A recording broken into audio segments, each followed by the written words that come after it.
This is already the best interview I've ever had. Oh, thanks, man. The word why. What a curious word.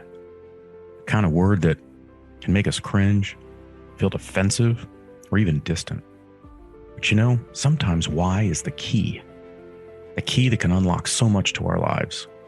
Join me as we explore the why with fascinating contributors to the world. Those that entertain us, inform us, teach us about life, and if we're lucky, inspire the next in all of us. I'm your host, Dr. Rod Berger, and welcome to Headroom, a production of Rainlight and co-produced by Old Soul. Let's go. A note about this episode. In a perfect world, we would be in a music studio, having a jam session with padded walls to capture the richness and the beauty of the life that is DJ Cassidy. But life doesn't work that way. An impromptu conversation captured that I believe is of incredible and significant value to those in the creative world and those just looking for inspiration, based on humans that care and are passionate about what they do. So, technically, an apology for the audio quality, but a big thumbs up and high five to DJ Cassidy for spending some time with this curious storyteller. Enjoy. Look, this is such a treat because I don't know if I get to sort of hang out with the people I'm going to interview over sort of a 3 or 4 day weekend. Yeah, prior to interviewing. Right? And get a chance to just watch you in action, right? See you mingle, interact in your element. I want to start with this. And I say this because of watching you on stage and watching you with other people, even at the Post Malone event last night, right? And with Clef and everybody. You own the moment, but you also respect the moment. Tell me how that sits with you. I feel like my whole career has been based on my admiration of my musical heroes. And so even though Wyclef, Shaggy, and Robin are my friends, I still, in many ways, feel like a fan when I'm around them. Really? And that holds true with the members of Earth, Wind, and Fire, whom I called friends. That holds true with Run from Run DMC. That holds true with Dougie Fresh. That holds true with a lot of my musical heroes. And I've always been very vocal about the fact that I think that those two feelings can coexist, or those two things can coexist. I feel that someone can be your friend and your hero at the same time. And someone can be your friend, in a sense your peer, but you can also hold them on a high pedestal simultaneously. And yet so many people would struggle to own the moment holding both of those truths. I think the majority would, right? Like if that were the case and you were my friend and my hero, would I struggle in being able to own the moment when it was my time in whatever we're doing together, right? Yeah. So, I've had years of practice on how to negotiate those two things and manage them. So sharing a stage the other night with 3 of my heroes who happen to be my friends at a show where my name is first on the billing is a very surreal thing. Because while I'm standing on stage, I'm picturing myself at Fuji's concerts when I was 14 years old. I reminded Wyclef of something I've told him in the past, which is the first time I met him was at the opening of the Virgin Megastore in Times Square. The Fugees performed to open up what was going to be the biggest New York, the biggest New York music retailer, which it became for many years. And I was in the front row. If you could call it a row, it was a store opening, you know? I was in the front, and the Score had just come out, their second album, the album that I think ended up selling 12 million, probably more by now. And I remember going up to Wyclef and saying that was the greatest performance I'd ever seen. Now, I was 14-ish, and I went up to him, and he's always been the same cool, normal guy. No bodyguards, just hanging out, accessible. Yeah, the same way he was today at the race. Yeah. And I went up to him, no struggle to get to him. I don't know what I said, but I know one thing I said, which was that was the greatest performance I'd ever seen. And I felt that at that moment. And he goes, it wasn't really a performance though, we were just jamming. And it's so that quote of his is so representative of who he is. So how do you line up with performance versus sort of being in your element and jamming? Because I mean, you put on a show. I mean, it's visual. There's an energy. There's a sort of a pulse to it, right? And then it's what you hear. Yeah. And it's the artistry in the way in which you paint a picture by weaving in all this fantastic music. So was it a performance? After 2.5 years of piecing together a puzzle of 220 artists and 166 songs, I've learned how to write scripts that leave space for improvisational moments. I'd be lying if I said I wasn't very thought out. I'd be lying if I said I wasn't meticulously plotted. And I'd be lying if I said I wasn't an obsessive compulsive a performer. But you have to be, don't you? That's what you always hear the performers out. Well, I can't speak for others. I just know how I operate, and that's how I operate. But hip hop, which my entire love of music and passion for DJing and career is founded on, was birthed on improvisation. DJs playing records in a spontaneous order, rappers freestyling, which is the word that's used for making up lyrics as you go. It wasn't breakdancing back in the day. Well, that was all freestyling, of course. And so, yeah, when I put together meticulous puzzles like I did the other night, I think that it's extremely important to design space for improvisation, because those typically create the most magical moments.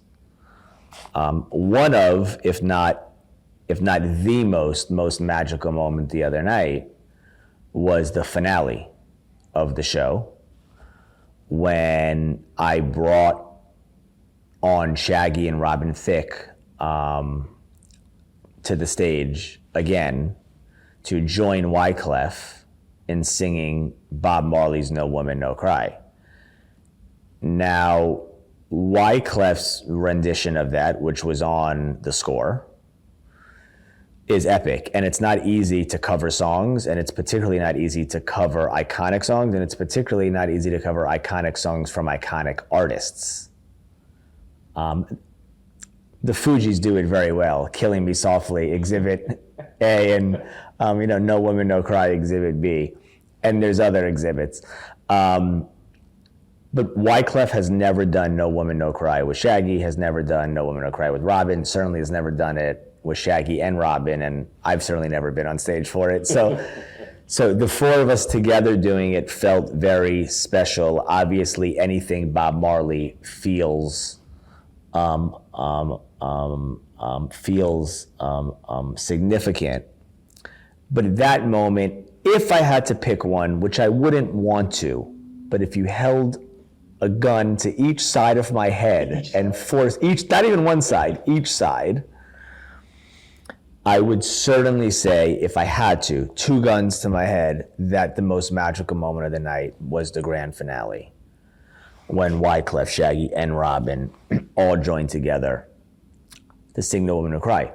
What I thought was particularly beautiful of that moment was that with no rehearsal and no plan, they all let each other have space to sing various parts simply by watching each other and feeling each other's energy.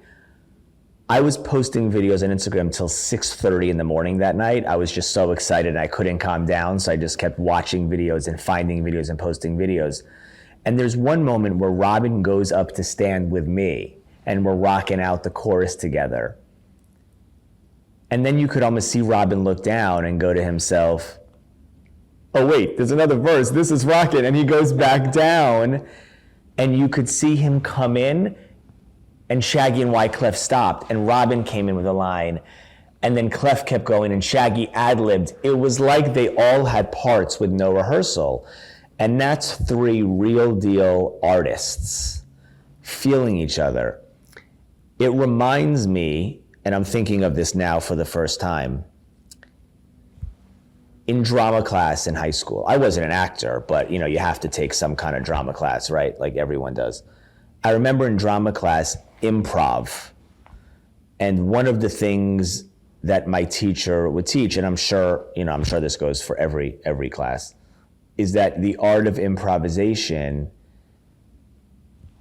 is reading the other person and allowing them to speak. You don't want to talk over each other in improv. It's like the biggest fail, right? And you also don't want there to be silence. You never want to say something that deads the conversation. So it's gotta be jazz. Yeah, exactly. And so watching the 3 of them, and it wasn't like Shaggy and Robin were backing up Wyclef. They all... I mean, it looked seamless from the audience perspective. The whole show or that song? The whole show, but I mean, even the clothes. Yeah. That to me, when I was watching that, I kept thinking to myself, are you aware in the moment that you're in the zone, almost like an athlete? And if you are, like, what are you seeing? Because if you kind of step back, not that everyone has the dream to be sort of in your shoes, but let's just say, a young kid, you say, you're going to grow up and you're going to do something where people, just by the very nature of what you do, are going to feel better when they're around you. And they're going to enjoy being in your presence because of what you do. And by default, now you're going to have an incredible network of people that are recognizable. I mean, you're living a bit of a dream just from a human perspective in engaging and being social and really the power of creativity with other humans. So in those moments, are you aware, or are you really good at riding that sort of rainbow of energy?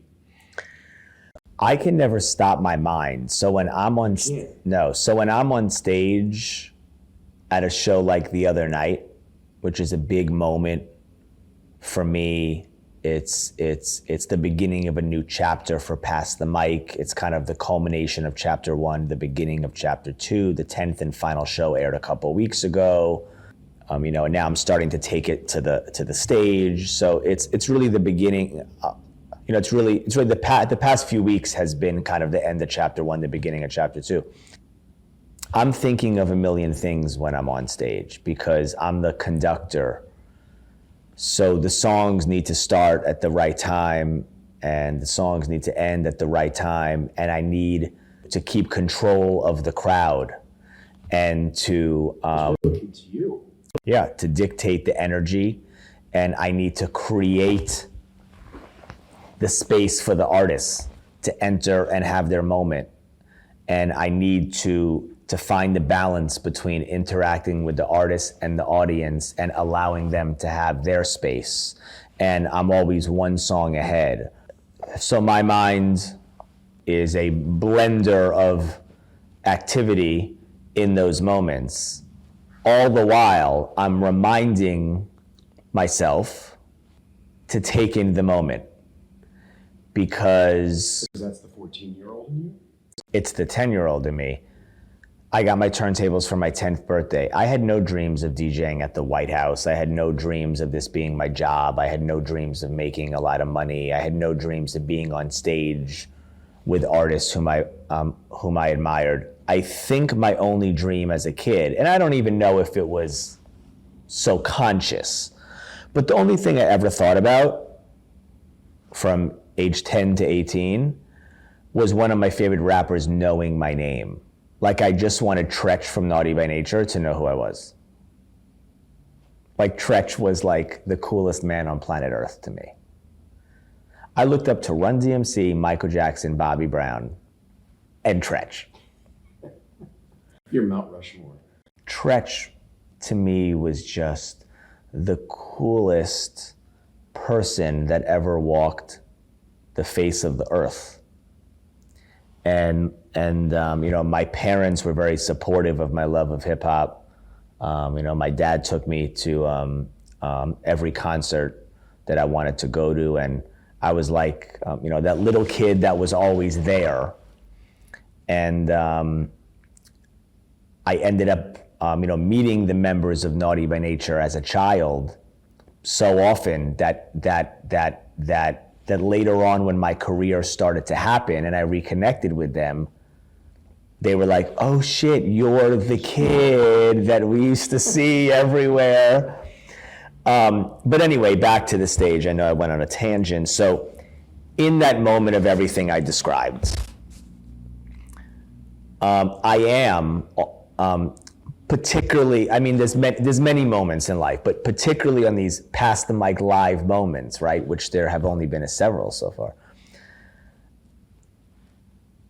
I'm reminding myself constantly during the show, while I'm emceeing and trying to ignite people in this, you know, in an explosive way, I'm reminding myself, yo, Wyclef's behind you on 3 enormous screens doing Ready or Not, and you're ad-libbing over Lauren's part. Like, it's, you know, it's very surreal. I don't take that moment for granted. Those are the biggest thrills of my life. And you know, speaking of Wyclef and I have known each other for years. He was on one edition of Pass the Mic about a year ago. But this weekend was really the first time we spent 3 days together. And it was the first time we really had the opportunity to bond. And that was, you know, equally great as the show. What were you like as a kid? I mean, you were going to concerts, you had a supportive family. Were you like the other kids? Were you kind of in your own sort of mental space? Did you get along with kids in the same way, of kids your age, or were you already thinking? I mean, maybe you wouldn't have known it then, but were you already sort of processing things and sort of creating in your mind way beyond? You know, I didn't dream of being DJ Cassidy for a living. I just did it. I was never thinking about the future. I just wanted to do it. I just kept doing it. And it became what it became. The dedication was real, but not because I saw it as a business. It was just because I wanted to take part in hip hop culture in some kind of meaningful way. And so I thought that DJing could be that. And it felt right away, and it was clear that I had found something I loved. I was always the music man. You were. I was always the kid on the school bus that brought the boombox, that sat in the back seat and played music for the bus. Always. What age did that start? It's such a visual image. At least 10, if not younger. And I was in the back row with a Sony boombox playing Black Sheep, The Choice Is Yours, playing Biz Markie, Just a Friend, playing Janet Jackson, Escapade. I can picture the Casingles. You can picture. I can picture the Casingles. You remember what those are with the cardboard? What was your question? I cut you off. No. So gosh, 99.9% of kids just wouldn't have the confidence to do that. Did you ever struggle as a kid with confidence? Well, it wasn't vocal. Do you know what I mean? I wasn't emceeing the bus. Yeah. So, well, I never struggled with confidence, but hold that thought because I want to say this one thing. DJing is a very isolating activity because you're not in the party. You're supplying the party. Say more about that, because I think that would be counter to what people would expect you to say. Well, the image of a DJ in a DJ booth is a very real image. Even though you saw me on a big stage the other night, the image of a DJ rocking in a DJ booth at a club, for example, is a real thing. And so when you put yourself in that booth as a kid, when all your friends are outside the booth having fun with each other, dancing with each other, socializing with each other, even if you feel like you're the center of the party, in a sense, you're left out. So I always felt, I never struggled with confidence. I always felt, in a sense, like I was the coolest kid in the room, but simultaneously felt like when the party was over, everyone was going somewhere to hang out and I was going home alone. Part of that was probably conjured up in my mind, but I think it came from the reality of I brought the record crates home and everyone went to someone's house to hang out. And so I think that you could almost compare it to this image of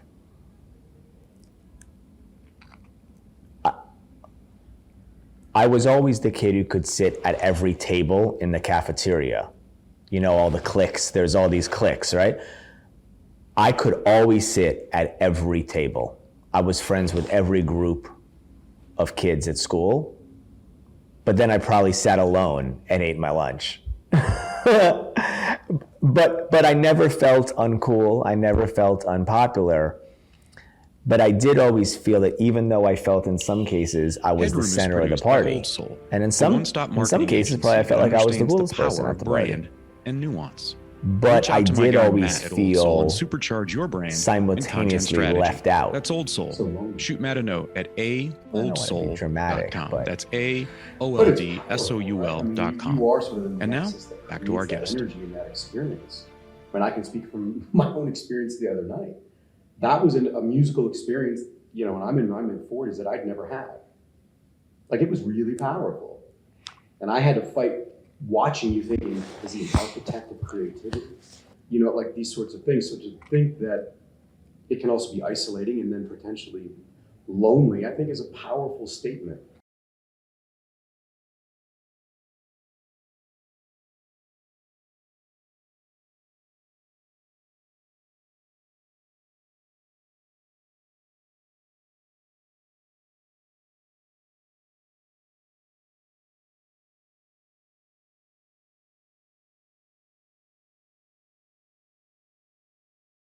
Well, I think all performers, I don't want to say all, I think many performers throughout the decades of the music business have expressed the loneliness that comes with performing in front of many people and then going backstage and then to a hotel or home by yourself. It's a stark contrast. I don't want to be so dramatic as to compare my experience to the experience that we envision Michael Jackson to have had in life by any means. But I do feel that there is something isolating about being a DJ for the reasons that I've explained, particularly when you become one at age 10. Because in 5th grade, 6th grade, 7th, 8th, 9th, 10th, 11th, 12th is when you start to go to school dances and house parties. I was always the DJ at these parties. So I'm the first to arrive and the last to leave. So you could think you're the coolest, baddest motherfucker at that party. But in many cases, you're kind of showing up alone and going home alone. But this isn't a pity party because How does that impact that you as an journey. adult? Like your sort of journey into adulthood. I've never thought about that. It's a great question. I think that experience probably trained me to be a independent, confident person who could be alone. I'm very happy being alone, almost to a fault. Let's talk about when you first started recognizing. I had this thought during the concert. I thought, I want to know. We talked about this at dinner last night. There were things I wanted to ask you, but I didn't want to sort of preempt the conversation we're having now. Let's talk about just music in general.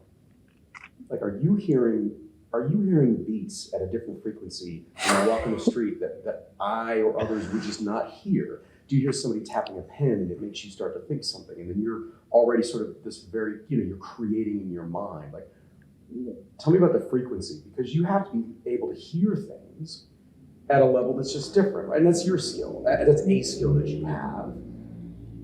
Kind of paint that picture, because I think that has the potential to be a very beautiful picture that a lot of people don't get to experience. I don't want to paint a picture just because I feel you want me to paint it. The answer is... Don't paint it if you get my point. The answer is, I don't think I do. I think maybe Pharrell does. You do? Yeah. I think Pharrell, like the greatest songwriter and producer of our time, sees colors in the sky as he hears a song. I don't want to be so presumptuous to put myself on that planet. But I think one of the things that makes a great DJ great is his ability to weave music together in a seamless way to create something special, to put pieces of a puzzle together to create a puzzle that's special that others might not have put together.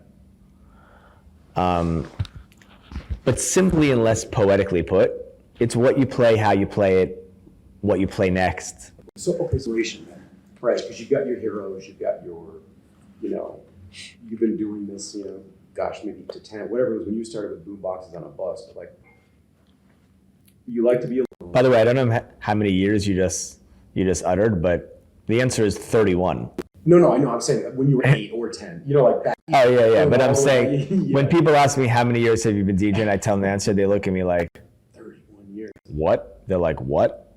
I'm like, yeah. So then what inspires you? Like, you'll talk to a writer, and the writer will say, the sound of, trees in the background and writing out in the woods, and like there's certain things, I listen to film scores when I write on repeat, and it feels like it opens up my mind when I'm writing. what inspires you? Do you have things that you just know that if in essence you kind of have to get in the zone, or you want to get in the zone? You have some go-tos that are really just personal to you. Well, I think one of the things that inspires me the most, not to rehash something we've talked about, is speaking to my heroes. So having that. So I was so inspired this weekend because Wyclef tells the best stories. And he told me some I knew and some I didn't this weekend. Stories about the first record he ever sang on. Stories, which was not a Fugees record. Stories about shows he did in places in the world that I've never been to. Stories about how some of the records he made were created. Stories about some new music he's making. Ideas he had for me. For you? Yeah, for me, and for projects I'm working on. Specifically a new record that I'm working on. Speaking to people whom I really look up to and admire, inspire me. Before we went on stage, Robin said, I'm sure Andre's looking down on us with a big smile on his face. So Andre Harrell, who passed away at the beginning of the pandemic, May 2020, was Robin's mentor and my mentor. And my best friend, O'Neill McKnight's cousin. I think you met O'Neill this weekend. I did. Andre, one of the most prolific music impresarios of all time. The godfather of New Jack Swing and hip hop soul. The founder of Uptown Records. Signed Mary J. Blige, Heavy D and the Boys, Jodeci. Later in life signed Robin Thicke. Had an intern whose name was Puffy, who went on to start Bad Boy after Andre said, you gotta go. And they, of course, maintained an extremely close relationship till the day he died. And Andre was, Robin's greatest mentor, and mine as well. And so when Robin said to me before, I know, he said it as O'Neill and I were saying, he said, I know Andre's looking down on us right now, loving this moment. And so that inspired me. So, I think I told you last night, the story of how I thought of Pass the Mic. I thought of it on a phone call with one of my heroes. So much leads back to just drawing inspiration consciously and subconsciously, and most probably subconsciously, from people whom I look up to. Based on the relationship, right? It's that interplay that you have with these icons that are your friends. Yeah, I don't think I'm me without the people whom I admire. I think I've drawn inspiration from everyone, and put it all in a mental blender and poured it out, and it was me. Have you ever lost yourself in the sort of the growth of your career? I've found it's very fascinating, people who become incredibly accomplished, that there'll be these moments where they believe the hype a little bit and they have to kind of get themselves centered again. Have you ever had that moment, or have you really been able to successfully, over the 31 years, just monitor who you are? Because I get the sense you take it very seriously. I don't think I've ever lost myself, because I never really had a moment where I thought I made it. I still feel like I'm trying to make it. And I've DJ'd for the greatest artists of my time. I've DJ'd for, the greatest president of our time. I've DJ'd for the most definitive cultural figures of our time.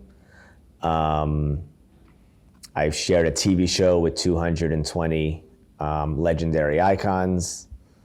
I've shared a stage with, a countless list of, musical superstars. Yet, I don't believe I've ever felt worthy of their presence. I had a little prayer moment before the show with Robin, Shaggy, and Wyclef. And I just wanted to say a few words before I went on stage, because I was the first, I was on stage alone for 30 minutes. And I thanked them and said, I thanked them. I told them how much I appreciate them. And I told them how excited I was and how much it meant to me that they were here, how much I loved them as my friends and my mentors. And I said, my only real goal tonight is to make the three of you proud to be on stage with me and to not let you three down. If they weren't there, I could do it with my eyes closed. I've been doing this my whole life. And I dealt with every possible issue there could be. Do you know what I mean? Like every artist has, right? Every artist has dealt with sound issues and light issues and technical issues and emotional issues, right? I mean, artists go on stage in bad moods all the time and everything. And I'm fine. But having them three on stage puts a different kind of pressure on me, because I take that very seriously.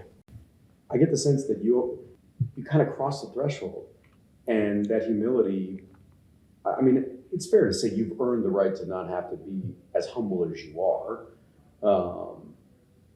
But maybe that's part of the secret sauce, that you're still that 10-year-old with the boombox in the back of the bus. There's some power in that. Yeah, I mean, I think the key is to never let go of being a fan. Never let go of being a fan. Yeah. There's a negative connotation sometimes, I guess, with being a fan. I'll ask anyone to take a picture with them. I always have. It used to be could I have an autograph? I mean, that's, I guess, somewhat, dated, because we all have cameras in our pocket now. But at one point, we didn't always have a camera, so you got an autograph. That's the only reason that changed, right? If we had if we didn't have a camera, that would be the proof you met someone. No, pictures are great. It's not corny Instagramming. It's called memories. You're creating memories. Yeah, it's called memories. I'll never laugh at someone for taking a picture. I mean, of anyone. I'll go up to anyone and say, can we take a picture? I mean, try to be polite and understand where someone is at the moment, but I'm saying, I'll ask anyone to take a picture. I've asked Chevy Chase to take a picture 3 times. He's mean to me every time, but I keep doing it. He's mean every time. Yeah, but I keep doing it. I still love him. Tell me what, and you can define what this means to you, but tell me what failure looks like in your world, and or how you deal with insecurity when you do have the reel that you do, and President Obama and Oprah. I mean, the list is just, it's almost ridiculous. It's so powerful. So tell me about your relationship to failure, or how you understand that, being someone who is meticulous, who has to be in what you do. The word failure sounds so powerful and so extreme. I don't think I've ever thought something I've done was a failure. I mean, some things have been more successful than others, and some ideas come to fruition and some don't. And if some don't, maybe they weren't meant to be, or maybe they're meant to be on, the back burner for a little while, and then you get re-inspired. There's many reasons why, the stars don't align. I believe in that. Stars align and stars don't align, and I don't know why. So I don't ever think I've had to deal with feeling like something was an epic failure. But I've never been the type of person who comes home at night and says everything was amazing. I've never been the type of person to come home. I don't frequently. I've never been the.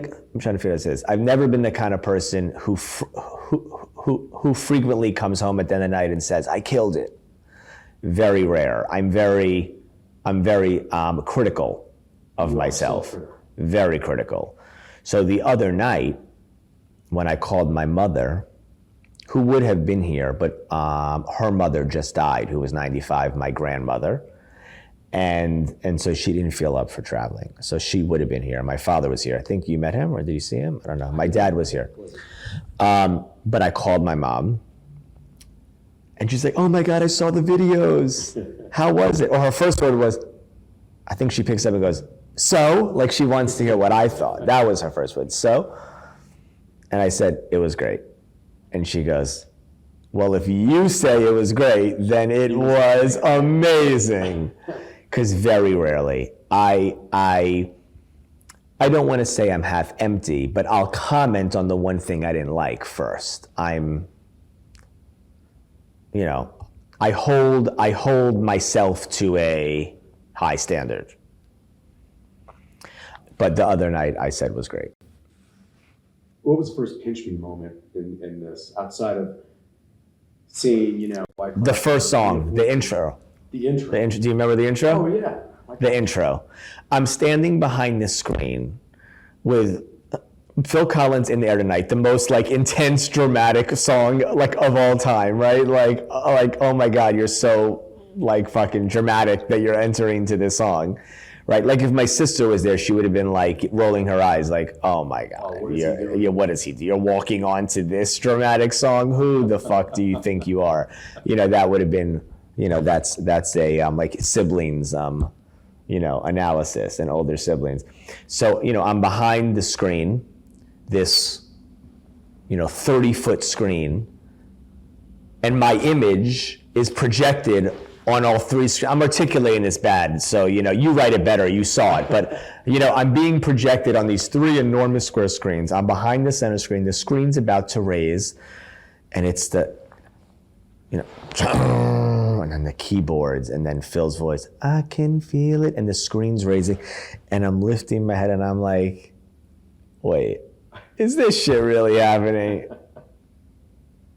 So that was the first pinching moment of of the night. But past the mic, which really is what that show was. That was not a typical DJ Cassidy DJ set. Past the mic has been one pinch me moment after the other for the past 2.5 years. Is it 2.5? It premiered in July, August, September, October. No, 27 months. The past 27 months has been full of continuous pinch me moments. I filmed 220 artists whom I love. So right there, there's, it's right there with nothing else surrounding. There's 220 pinch me moments. And then I could tell you others, like doing Pass the Mic for Joe Biden's televised inauguration, like doing a Pass the Mic Tommy Hilfiger global campaign, like Pass the Mic live at the Pegasus World Cup with Ja Rule, Little Kim, and Mace, like Pass the Mic live at the opening of the Hard Rock Hotel with Fat Joe, Busta Rhymes, and Nas, Pass the Mic at Formula One with Williams Racing. But there's so many. Going to concerts and walking through the crowd and people stopping to take pictures with me, not because, oh, it's DJ Cassidy. Oh, it's DJ Cassidy, we love your show. So that's changed. It's now we love your show. So, so many pinch me moments over the past 27 months because of Pass the Mic. There were many pinch me moments prior to that in my life. We could talk about those, but the past 27 months has created a whole new tidal wave of pinch me moments. Talk about President Obama and the impact. I just set that up beautifully with the pinch me moments, didn't I? That's the... I mean, I would think that if there's ever a moment where it may be hard to be who you need to be in that moment, it's because you're with President Obama and celebrating you know, an inauguration, just the power of what those events meant to the nation. A first inauguration, a second inauguration, the president's 50th birthday, the first lady's 50th birthday, and a dozen others.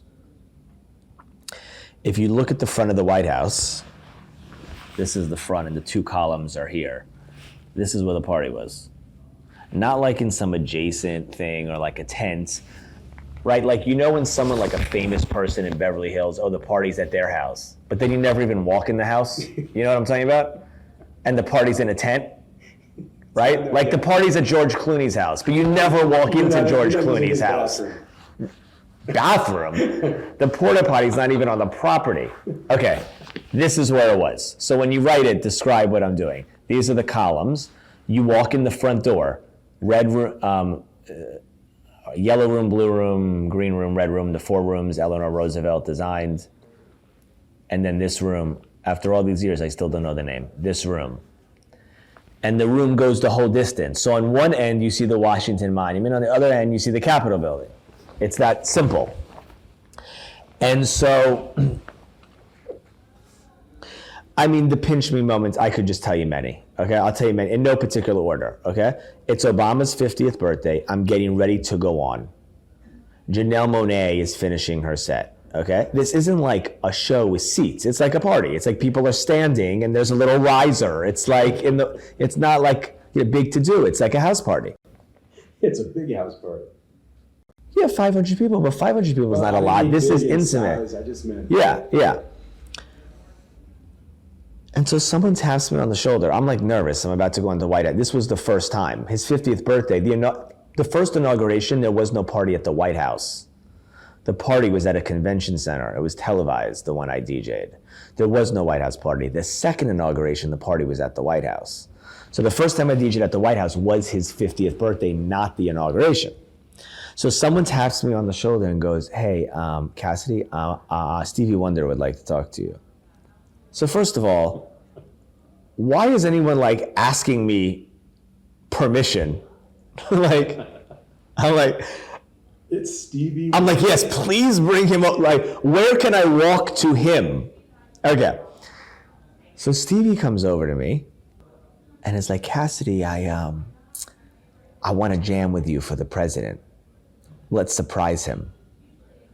So he goes, throw on a beat and I'll sing Signed, Sealed, Delivered.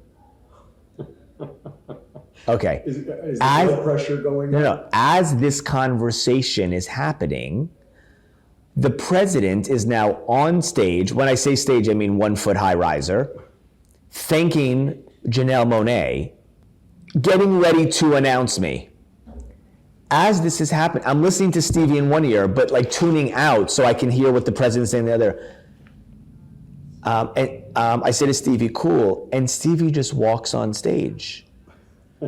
And we haven't been announced yet. He just walked. And the president goes, well, looks like we have a surprise. I didn't even know this was happening. And it's like, Stevie Wonder, ladies and gentlemen. And I go, oh my God, I guess I gotta follow. And I just walk on and get in position. And the president goes, and DJ Cassidy, ladies and gentlemen. This whole time I'm thinking of what beat I'm about to drop. So I'm saying to myself, what tempo is Signed, Sealed, Delivered? And I just knew what to drop. I said, I'm gonna drop Billy Squier Big Beat. Boom, ba-ka-ka, boom, ka-ka, which Run DMC first used for here we go, here we go, here we go, here we go, here we go. DMC and DJ Run. Dum diddy dum diddy diddy dum dum. That song was never recorded in a studio. They performed it at a Jelly Bean Benitez night at a club called the Funhouse in 1983. The only recording, it says live from the Funhouse. And you hear Jam Master Jay going from turntable to turntable every 4 bars of the beat. There was no instrumental and there was no serrato and no loops. He was looping it every 4 bars. That means every 7 seconds about. So I said, I'm gonna do that. If I'm gonna do it, I'm gonna do it real. And Jay Z later used that for 99 Problems. I have 99 problems, but a bitch ain't one. Hit me, boom, it's those drums. The drums have been used a million times. So I So Stevie's now sitting at a keyboard. I'm now behind the turntables, and the president has now announced us and walks off stage.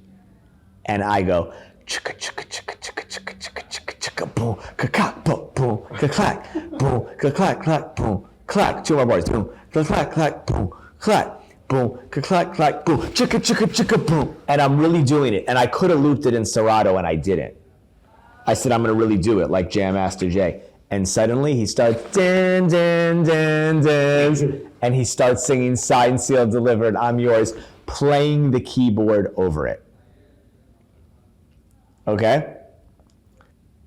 The crowd goes crazy, and I look to my right and see Jay Z and Chris Rock nodding their head with the most forceful conviction to this beat like this. Boom, clack, clack, with that face you make when something's so dope, but you look like you want to kill someone. Like it's this face. Like that. How do you describe that face? Like that mean, boom, clack, clack, boom, clack. Like this is the most hip hop moment ever taking place at the White House. Because I was doing something Jam Master Jay did with Run DMC with Stevie Wonder at the White House. You know what I love about that? In that moment, when I said to you at the beginning, you own the moment, then you also own the respect of the moment. You pulled from history, from legacy. There's something very powerful in that that feels like it is so authentic to who you are and who I've experienced. Let's close with this. Okay? That whole thing, by the way, was 30 seconds, not the performance. The conversation with Stevie and me saying "got you" and him walking out and saying that and me walking out was 30, maybe 60. Maybe 60. Maybe 60. Let's put a wrap around this. What's the moral of your story? What's the anthem that represents who you are as Cass, as your friends call you? I think it's powerful for people. It doesn't mean that there's going to be another kid out there with a boombox or something on the back of a bus, but what's the moral of your story that we could relate to? I should say first, I feel presumptuous trying to offer a moral to my story like I'm at the end of the road and have the wisdom of a lifetime to look back. I mean, you've brought out, in some senses, in the past hour, more like poetic thoughts about myself than I have on my own, which is a testament to you. So I don't want to be so presumptuous to claim I have the moral to my story. But I could offer maybe one potential. I think that all of my highs have stemmed from celebrating the people and things that inspired me. And so I continue to do so. Honoring those that came before you in a very deliberate and passionate way. Well, what a treat to welcome someone you didn't know into your world for the last 3 days.